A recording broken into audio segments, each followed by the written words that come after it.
અને એનો કોઈ ઈશ્વર નથી. શિવ સ્વયં ઈશ્વર છે.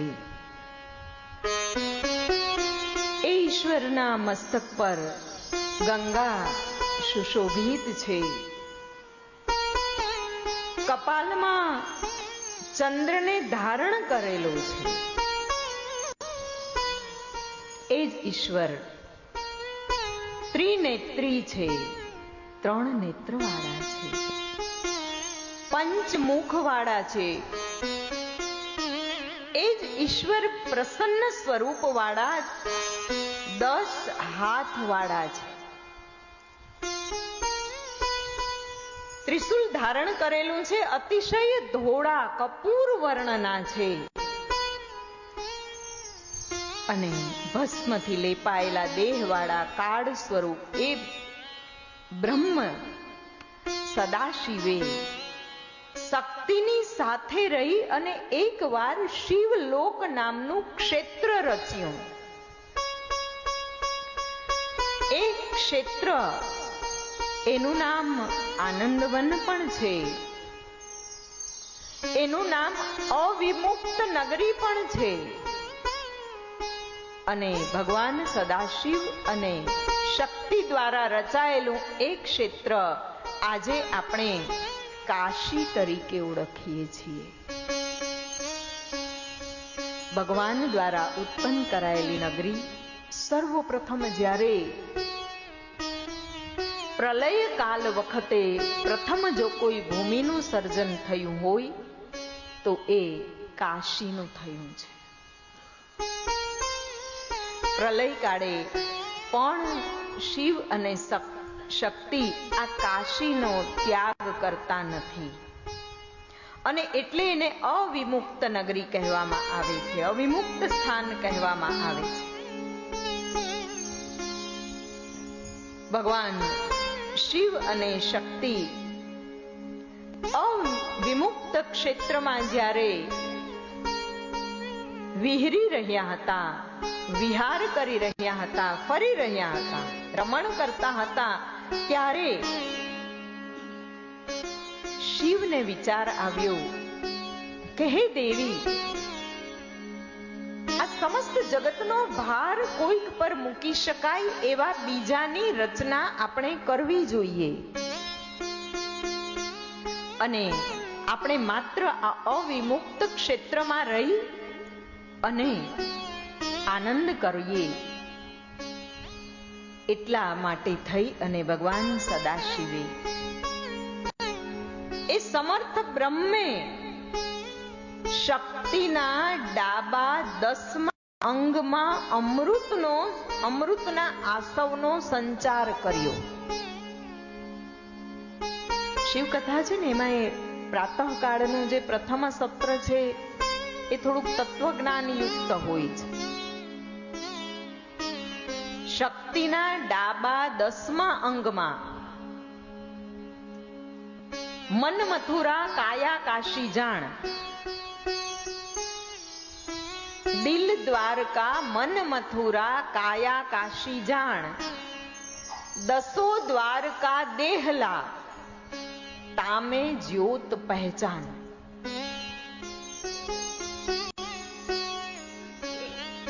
એનું વિવેચન નહીં કરીએ કારણ કે શાસ્ત્રની પંક્તિ નથી, પણ આ 10 દ્વારનું આજે દેરું ભગવાને આપ્યું છે ને એ 10 દ્વારનું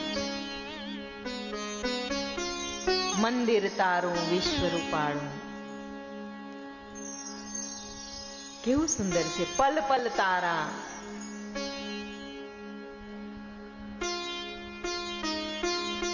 શક્તિના ડાબા 10મા અંગમાં ભગવાન સદાશિવે અમૃત આસવનો સંચાર કર્યો અને એનાથી 3 લોકમાં સર્વથી સુંદર એક પુરુષનું પ્રાગટ્ય થયું. શક્તિ દ્વારા પ્રાગટ્ય થયું છે અને એ શાંત, સત્વગુણી, ગંભીર, ક્ષમાયુક્ત. એને જોતા જ આ બધા ગુણો જાણે કે બોલતા હોય એવો અનુભવ થાય. આમે તમે જોજો કોઈક મનુષ્ય ઊભું હોય ને, એને ખબર ના હોવી જોઈએ કે એની આજુબાજુ સામે કોઈ છે. એ મનુષ્ય જ્યારે એકલો ઊભો હોય, એકાંતમાં બેઠો હોય કે બેઠી હોય, ઊભો હોય કે ઊભી હોય, ત્યારે એનું જે એક આખું દર્શન છે ને, એ એના ગુણ સ્વભાવનું વર્ણન કરે છે. આપણને ખબર પડી જાય કે આનું વ્યક્તિત્વ કેવું હશે. એવી રીતના જે મહાદેવી શક્તિના ડાબા 10મા અંગમાંથી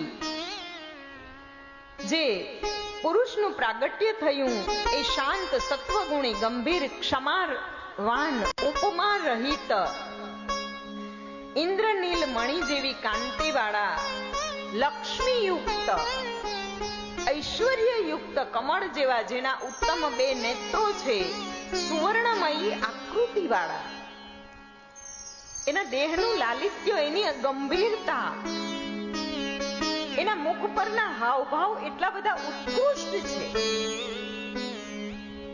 કે આ ગુણોનું વર્ણન કર્યું છે. એમણે રેશમી વસ્ત્ર ધારણ કરેલું હતું, સુશોભિત હતા, 2 લાંબી ભુજાઓ વાળા હતા અને અપરાજિત હતા. અપરાજિત મનુષ્યના લક્ષણ વર્ણવ્યા છે કે અપરાજિત કેવો હોવો જોઈએ. જે મનુષ્ય વારે વારે નિષ્ફળતાનો સામનો કરતું હોય ને, એને આવા ગુણધર્મોનો અંગીકાર કરે ને તો પણ સફળતા પ્રાપ્ત થઈ જાય. શિવજીએ પ્રસન્ન થઈ અને એ પ્રગટ થયેલા પુરુષને કહ્યું કે તમે વ્યાપક છો એટલે તમે વિષ્ણુ કહેવાશો.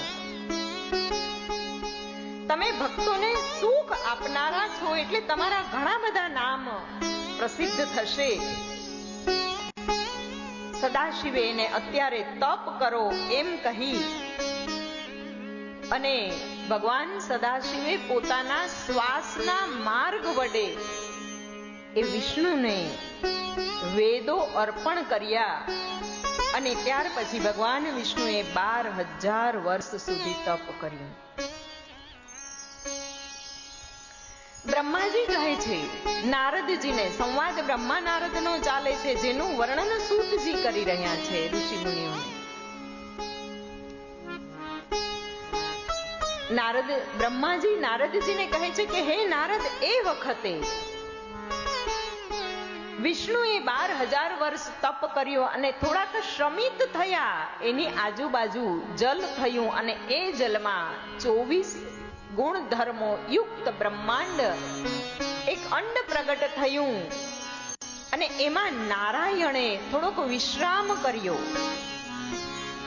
એ નારાયણે વિશ્રામ કર્યો તો શિવની કૃપાથી એના નાભી કમલમાં દંડ પ્રગટ થયો અને એ દંડમાં કમલ પ્રગટ થયું.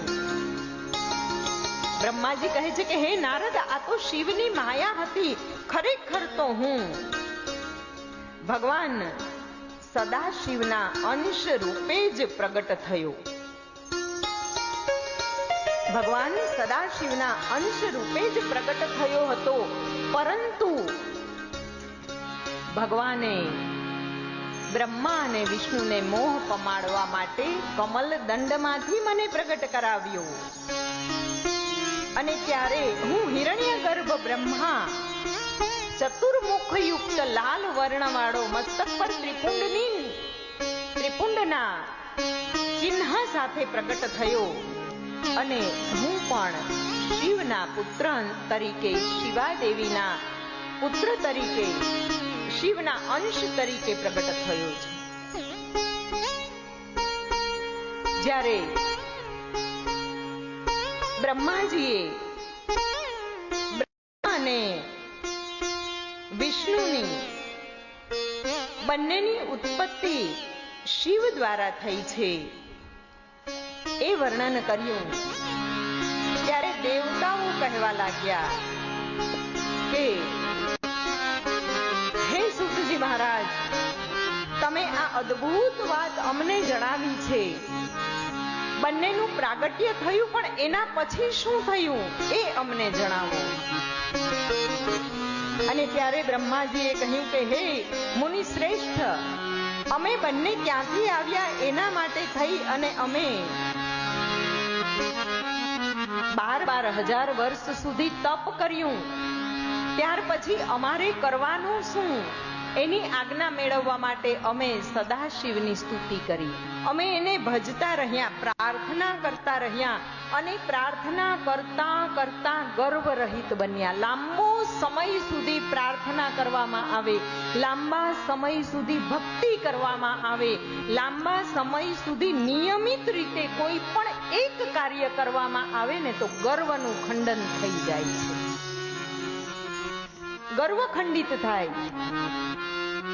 અમારા સાધુ સમાજની અંદર એવું કહેવામાં આવે કે 12 વર્ષ સુધી એકને એક સ્થાને એક જ ધૂપિયું લઈ અને જો એ ધૂપિયું એ ફેરવતા રહીએ ને